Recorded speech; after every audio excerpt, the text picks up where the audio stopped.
Communication agility is the most necessary soft skill that you can learn to level up your fitness business. So what do I mean by communication agility? Communication agility is almost like verbal judo, and it's knowing when to push and when to pull and when to be fluid in the style of communication that you're using based on where the other person is in their emotional state or in their journey learning about your business.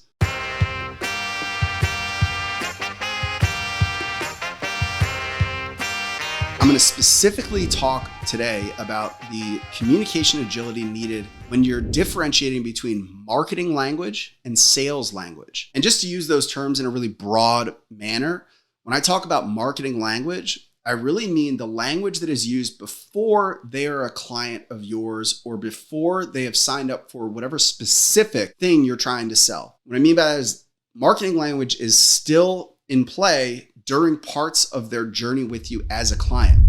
Maybe there's a new program that you're launching.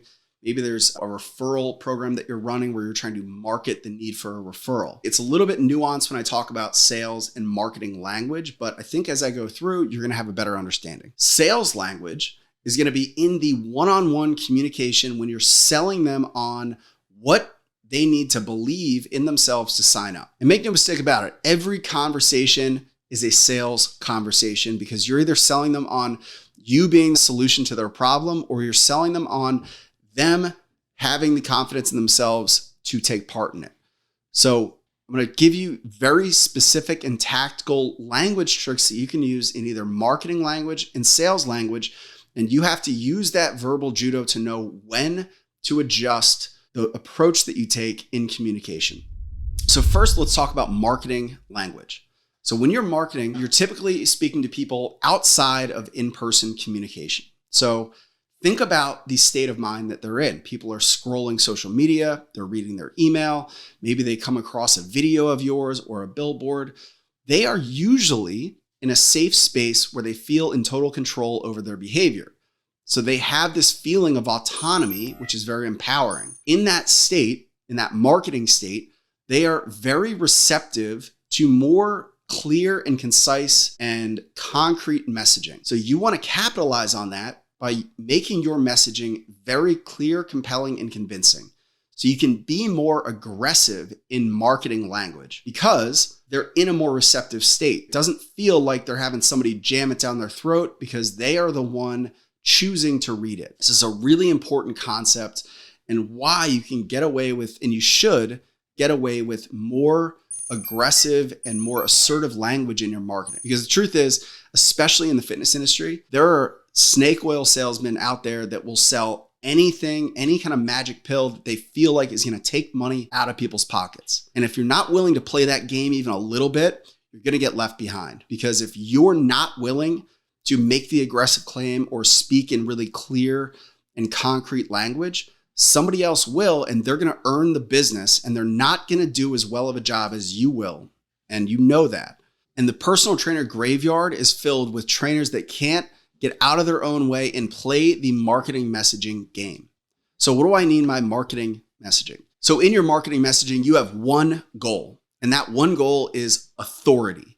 And that authority in you have the solution to their problem and that you are the only person that can help them solve their problem. So how do you establish that authority? So I'm going to give you 3 tips for establishing authority in your messaging. So the first one is avoid any wishy-washy language, right? You want to speak in incredibly concise and concrete terms. So you want to say, you will lose 10 pounds joining our program, period. End of statement.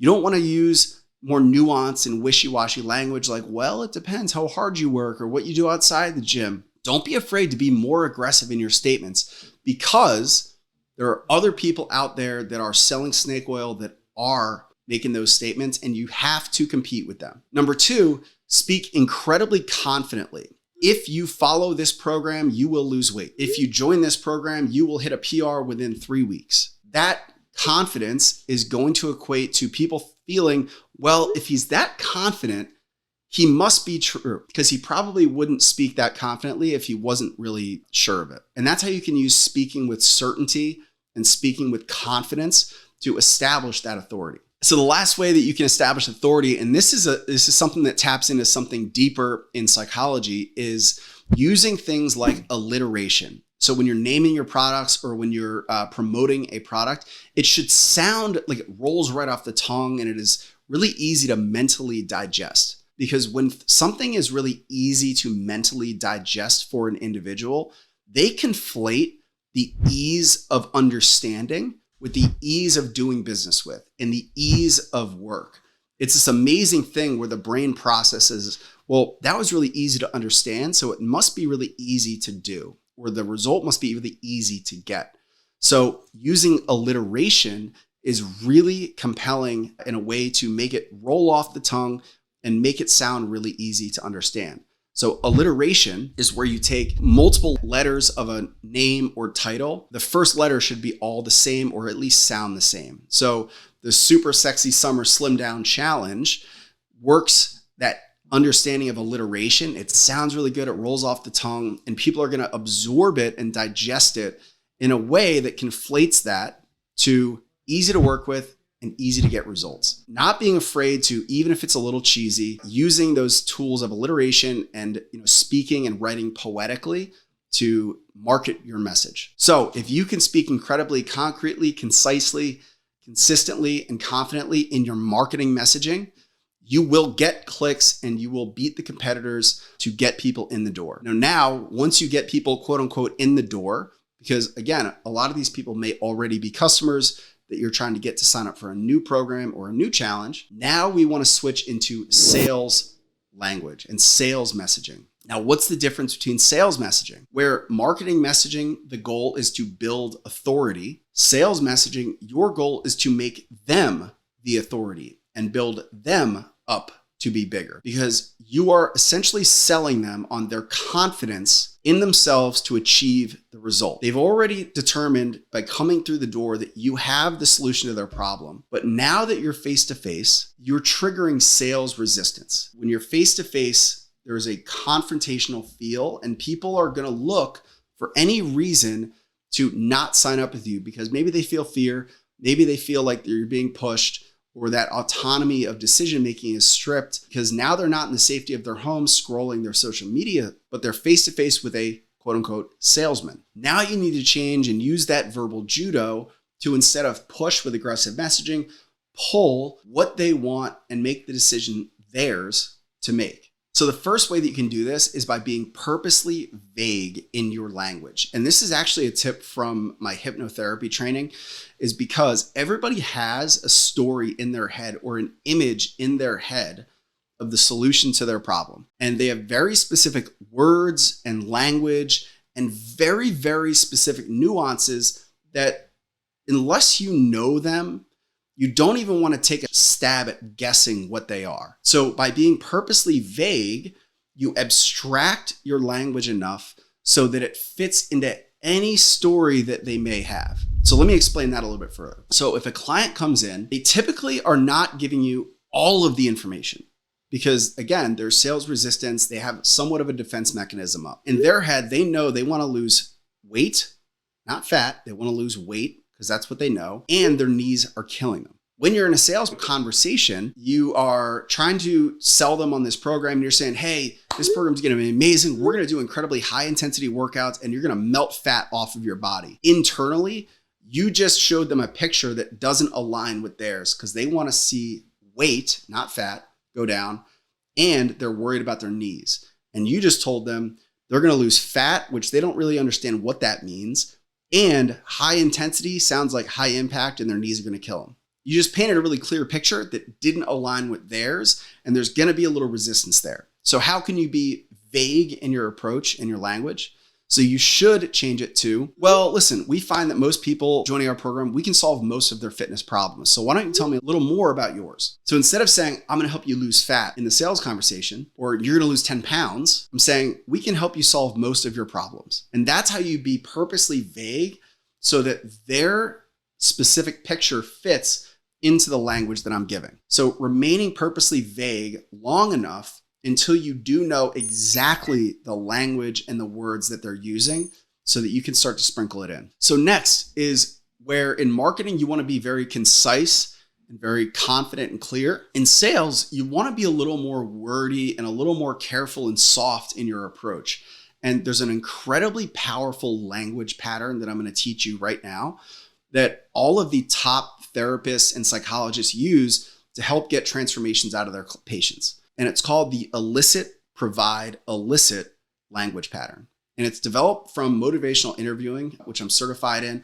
And the idea here is that you want to drip out information and bring them along as you give it. So the worst thing you can do with sales is to just vomit information at people and tell them, well, you're going to come in, you're going to lose this much weight and you're going to do this, and this is what the workout's going to be like, and blah, blah, blah, right? That's just going to trigger sales resistance. Elicit, provide, elicit is the framework of ask permission to sell or to give information, provide the information, and then ask if they're following or ask if they have questions. So it sounds like this. Well, it sounds like this may help solve your problems. Do you mind if I tell you a little bit about our program?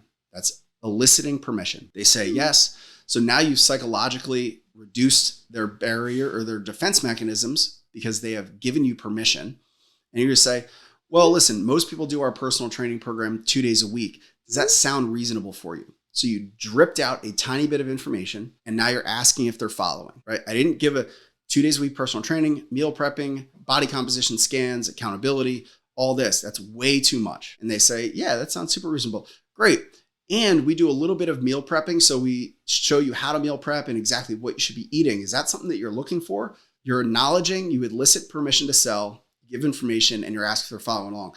That language pattern is going to be a lot more drawn out than your marketing language, which is all about features and benefit dumping. You want to load the value into your marketing messaging.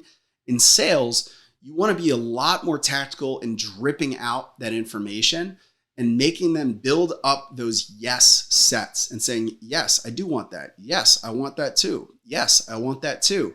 And at the end, you can end your sales conversation with like, well, what do you think we should do here? And they're like, well, I just said yes to the 7 things you just said, so I guess we should do it. And this is how you can be a little more tactical and a little more softer and nuanced and wishy-washy in your sales language versus your marketing language to get them to feel like they're selling themselves and giving themselves permission to buy. So when you can use this verbal judo to adapt your language and communication style based on whether somebody is in a marketing state or a sales state, it will incredibly level up your ability to get buy-in and commitment and sell more clients and keep them in your program longer. So give that a try.